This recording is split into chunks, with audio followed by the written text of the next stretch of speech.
The first thing is wire glue. This is conductive glue. Some sort of brush-on electrical tape. This does not conduct electricity. Here we have a desoldering braid. That's to wick old solder away, remove old solder.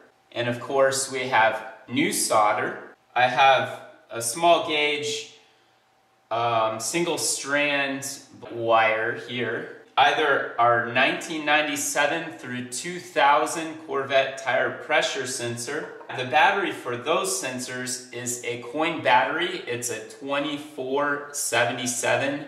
The newer sensor, this is 2001 through 2005 Corvettes. You'll have a 2450 3-volt coin battery.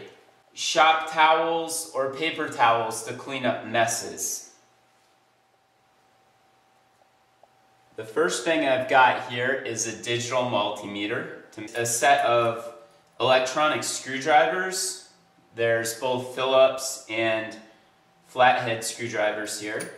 Wire cutting and stripping tool, a soldering iron, a pair of plastic gloves, a pair of safety glasses, a Dremel tool to cut through potting material, with either a sanding disc attachment or a wire brush attachment.